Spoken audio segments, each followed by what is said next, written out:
Air hostess के बारे में कंसेप्ट है हमारी दुनिया में glamour, glamour is only 10% of it. Glamour से हट के बहुत कुछ होता है फ्लाइट पे। जब आप 39,000 फीट पे रहते हो तो वो एयर होस्टेस ही होती है, वो works like a doctor, engineer, fire fighter, first adder, everything. आप उन पे निर्भर रहते हो। जब आप एक ग्राउंड में रहते हो तो आपके पास सब कुछ ईजिली अवेलेबल रहता है, लेकिन जब आप एयर में हो 40,000 फीट पे आपको कुछ भी एक्सेस नहीं है।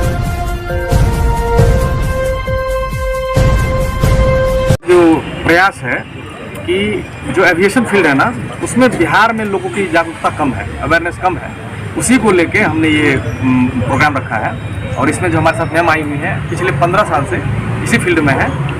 केबिन क्रू है, पिछले 9 साल से इंडिगो में, उससे पिछले दूसरे कंपनीज में। तो ये इस इंडस्ट्री में है, तो ये बेहतर जानकारी दे पाएंगे कि इसमें क्या स्कोप है, क्या लाइफ है, क्या करियर यहाँ पे कितना अच्छा है, कितना नहीं है। मैम इस बारे में अच्छे से बताते हैं। अच्छा, आप एक बात बताइए, जैसे अभी जॉब को लेकर काफ़ी चिंतित रहते हैं बच्चे जी, तो आप ये बताइए कि इस फील्ड में जॉब कितना है, ताकि लोग कोई भी कोर्स करे तो उनको जॉब मिल सके, जॉब असिस्टेंट की जो बात होती है वो हो सके।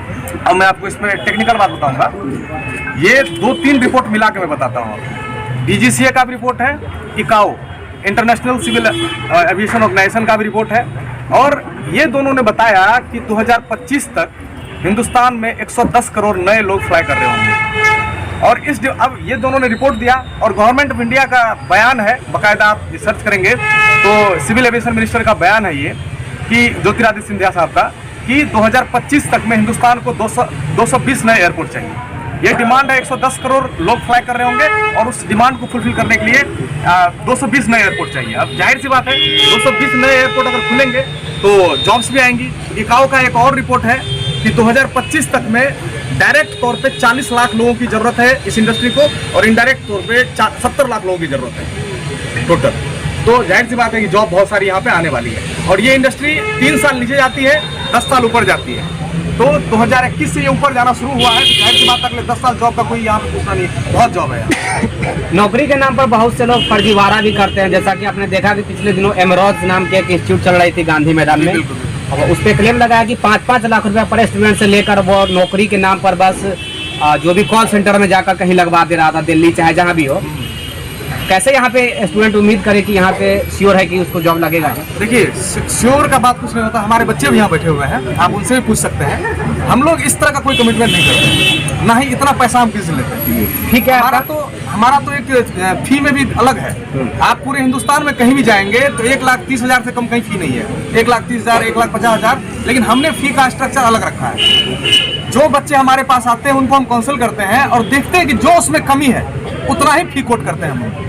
फी हमारा बिल्कुल अलग है, फी का सिस्टम हमारा बिल्कुल अलग है। और दूसरा, हम बच्चों से ट्रेनिंग की बात करते हैं। मैंने अभी बताया कि 110 करोड़ लोग फ्लाई कर रहे हैं, 220 नए एयरपोर्ट आने वाले हैं, 40 लाख नौकरियां हैं। अगर इतनी नौकरियां हैं, इतनी वैकेंसीज हैं, आज मैम इंडिगो में है, मैं आपको बताना चाहूँगा अगले 30 दिन का शेड्यूल है। हर दिन लगभग 2 लोकेशन पे इंटरव्यू चल रही है। जब वैकेंसीज बहुत है तब बात क्या, जॉब का तो टेंशन ही है। कितने स्टूडेंट तैयार है अभी तक? 40 लाख।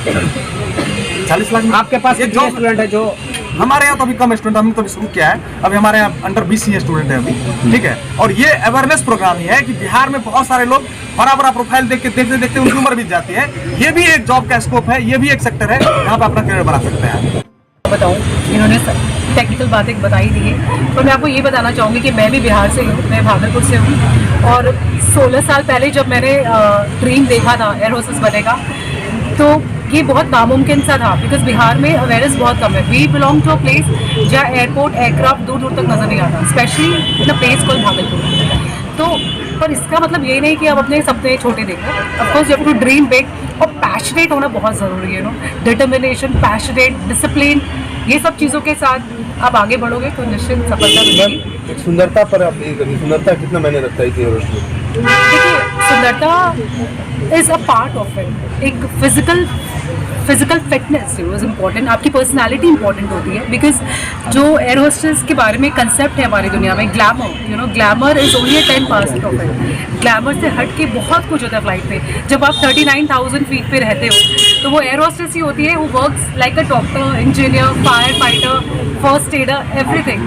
आप उन पे निर्भर रहते हो। जब आप एक ग्राउंड में रहते हो तो आपके पास सब कुछ ईजिली अवेलेबल रहता है, लेकिन जब आप एयर में हो 40,000 फीट पे आपको कुछ भी एक्सेस नहीं है। अगर फ्लाइट में फायर लग गया है तो वो एयर होस्टेस ही फायर फाइटर होती है। अगर किसी पैसेंजर को हार्ट अटैक आ गया है तो वो एयर होस्टेस ही करती है।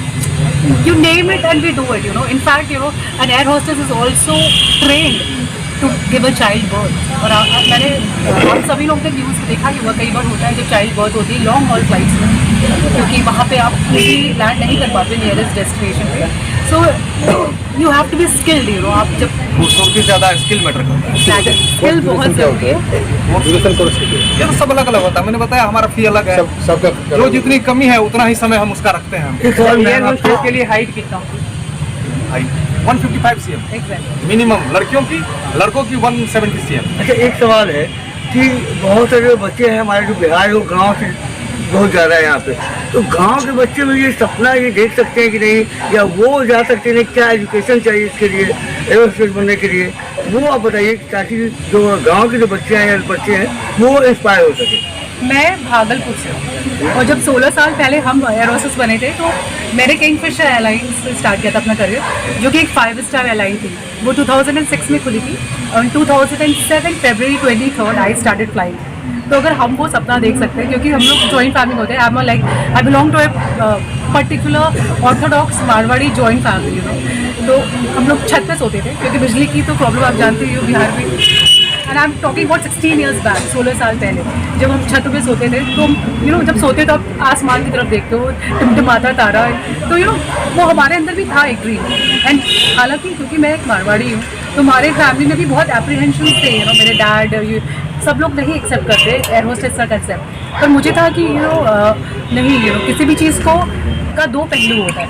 आप पॉजिटिविटी के साथ आगे बढ़ेंगे, वो ज़्यादा इंपॉर्टेंट है। और आज 16 साल हो जाएंगे फरवरी में, I am still flying and I am happily married, you know, I have a child. तो ऐसा कुछ नहीं है कि आप ये नहीं कर सकते, वो नहीं कर सकते। हमारे बिहार में अवेयरनेस की कमी बहुत है। आई एम सो ग्लैड कि मुझे मेरी मदर का बहुत सपोर्ट मिला था। तो जब हम दिल्ली में अपना ग्रेजुएशन कर रहे थे तो इवेंचुअली साइड बाय साइड मैंने अपना इंटरव्यू देना स्टार्ट किया। मेरे पास कोई भी एविएशन इंस्टीट्यूट का सहारा नहीं था। अभी तो मैंने इन्होंने एक अच्छा खासा इंस्टीट्यूट खोल दिया जिसकी वजह से पीपल कैन बी ग्रूम, तो उनको ज़्यादा मेहनत नहीं करनी पड़ेगी।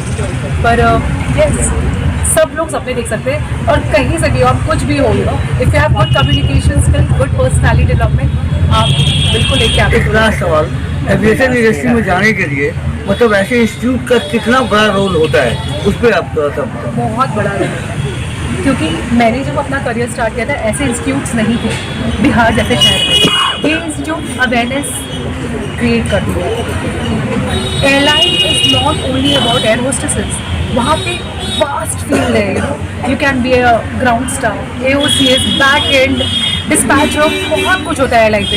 And Manish ji is really working hard. वो सारे मैंने इनसे बातें करी हैं, is trying to work in all the moulds. इनका फोकस सिर्फ एयर होस्टेस नहीं है, और एयरलाइन में आप आ जाओ फिर there is sky is the limit, you know. क्योंकि एक प्लेन को उड़ाने के लिए सिर्फ पायलट और एयर होस्टेस नहीं लगता, उसके बैक एंड में there are lot of people who pack a parachute. एक सेफ और हैप्पी जर्नी के पीछे बहुत लोगों का साथ है। अच्छा मैडम, एविएशन सेक्टर पे एक्सप्लॉयटेशन के अक्सर गंभीर आरोप लगे हैं। आपने भी कहा कि आपके फादर एक्सेप्ट नहीं कर रहे थे, क्या उनके पीछे भी यही कारण था? क्योंकि हम एक छोटे शहर से होते हैं तो हमारी सोच सीमित होती है, और मैं 16 साल पहले की बात कर रही हूँ, तो इतनी ज़्यादा अवेयरनेस नहीं थी ऑनलाइन। तो धीरे धीरे आपको वो कंसेप्ट चेंज करना होता है। ऑफ कोर्स क्योंकि मैं भी एक टिपिकल मारवाड़ी फैमिली से हूँ, तो मेरे फादर का भी वही कंसेप्ट था, पर वो चेंज हुआ ना, और आज से मैं मैरिड हूँ, I have a child and I am still flying. तो ऐसा कुछ नहीं है, आपको पॉजिटिविटी के साथ आगे बढ़ना है, वो इम्पोर्टेंट है।